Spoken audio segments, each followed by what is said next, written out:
Nasib timnas Malaysia tak lebih baik dari timnas Indonesia pada laga perdana grup Piala Asia U23 2024. Timnas Malaysia harus takluk dengan skor 2-0 atas Uzbekistan pada laga perdana grup D pada Rabu malam. Secara skor pertandingan, memang kekalahan dari Malaysia serupa saat timnas Indonesia dihajar Qatar. Namun, secara segi jumlah pemain, kekalahan yang diraih timnas Indonesia terhitung lebih baik. Pasalnya, timnas Indonesia kalah dengan 10 orang pemain setelah Ipar Jenar diusir pada awal babak kedua.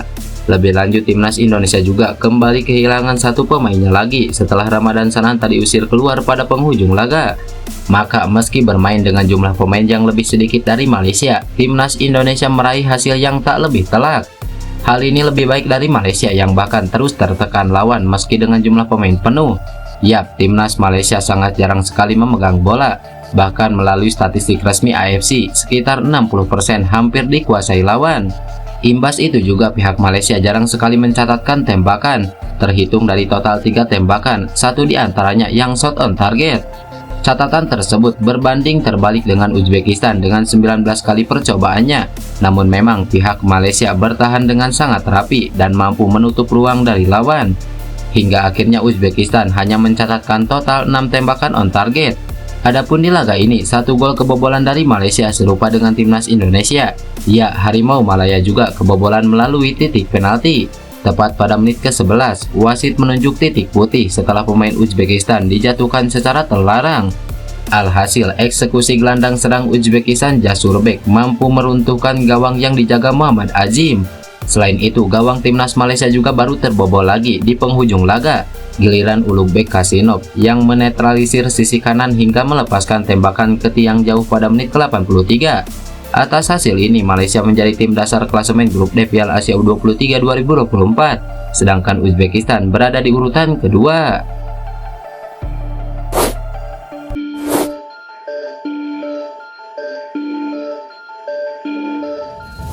Ketua Umum PSSI Erick Thohir menyampaikan kabar gembira terkait skuad timnas Indonesia U23 di Piala Asia U23 2024 di Qatar.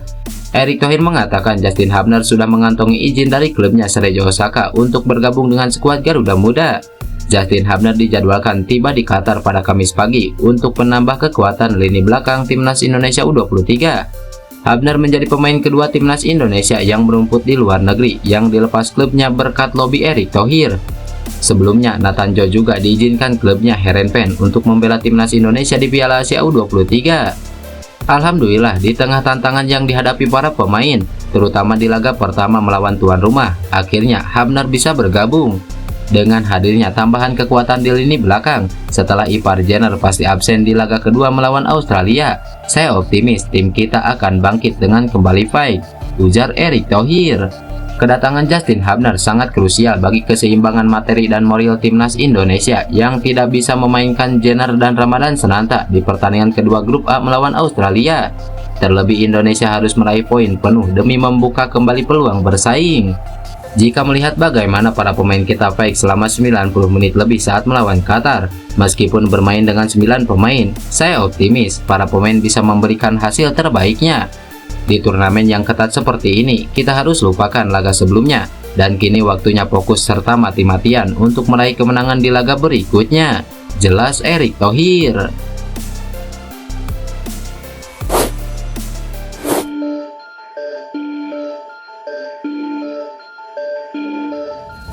Kekalahan timnas Indonesia U23 dari Qatar yang diiringi keputusan kontroversial wasit adalah tipe kekalahan paling tidak mengenakan dalam sebuah pertandingan. Namun, semua perasaan campur aduk yang ada harus dilupakan demi bisa fokus penuh lawan Australia di laga kedua Piala Asia U23 2024. Timnas Indonesia U23 harus kalah 0-2 dari Qatar. Kekalahan jelas menyesakan, namun kekalahan ketika ada sejumlah keputusan kontroversial wasit yang berdampak langsung pada hasil pertandingan tentu membuat rasa sesak itu makin menekan. Kekecewaan dan amarah bergabung menjadi satu, ditambah dengan bayangan-bayangan serta pengandaian andai wasit Nasrullah Kabirov bisa bersikap sebagai pengadil yang lebih baik di lapangan. Terlepas dari kekecewaan dan kemarahan yang ada, timnas Indonesia U23 tak punya banyak waktu untuk larut dalam rasa yang ada. Garuda Muda masih berdiri di turnamen Piala Asia U23 dan harus bisa melupakan segala kekecewaan dalam jarak 3 hari berjalan. Bila terus terkerung pada kekecewaan atas hasil di laga perdana, Timnas Indonesia U23 tidak akan bisa segera keluar dari rasa tak nyaman dan persiapan menghadapi Australia pun mutlak bakal terganggu.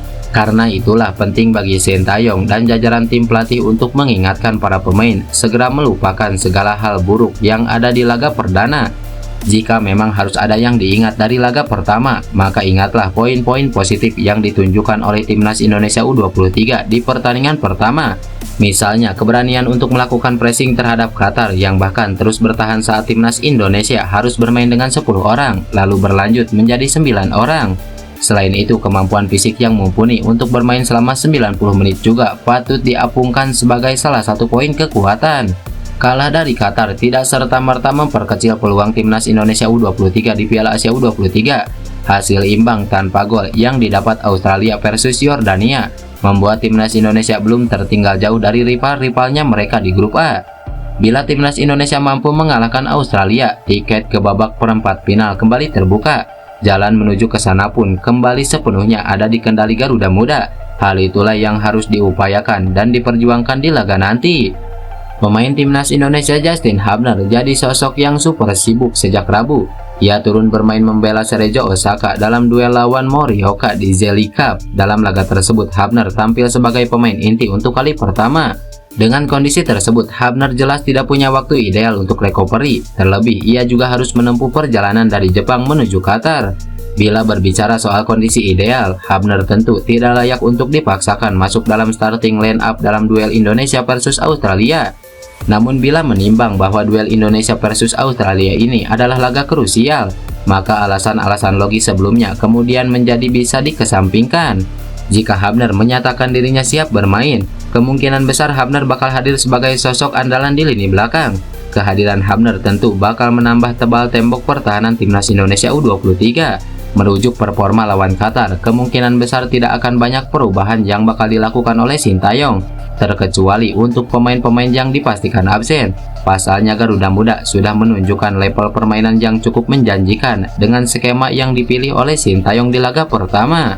Andai protes kartu merah Ipar Jenner tidak membuahkan hasil, bisa saja Sintayong menginstruksikan Nathan Joaon atau mendorong Hubner tampil sebagai salah satu gelandang. Di lini depan, penetrasi Rafael Struijk dan kawan-kawan harus terus ditingkatkan. Bila butuh sosok striker murni, Sintayong masih bisa menggunakan tenaga hoki Caraka. Sedangkan di lini belakang, Rizky Ridho dan kawan-kawan mesti lebih bisa berhati-hati, waspada, dan tampil lebih disiplin untuk meminimalisir munculnya kesalahan kecil yang bisa saja menguntungkan lawan. Lantas, dengan bergabungnya Justin Hubner, bagaimanakah line up Timnas Indonesia versus Australia? Berikut kami akan sedikit memprediksi line up Timnas Indonesia versus Australia malam ini.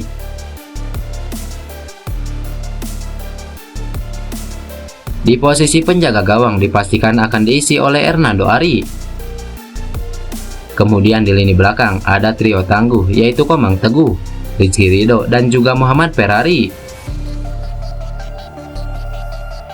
Lalu untuk posisi bek kiri dan kanan ada Ilham Rio Fahmi dan juga Pratama Arhan. Lalu untuk jenderal lapangan tengah ada Nathan Jo dan juga Justin Hubner.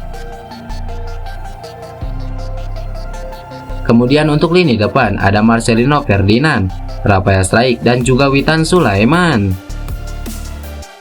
Lantas, bagaimana menurut kalian? Tulis pendapat kalian di kolom komentar.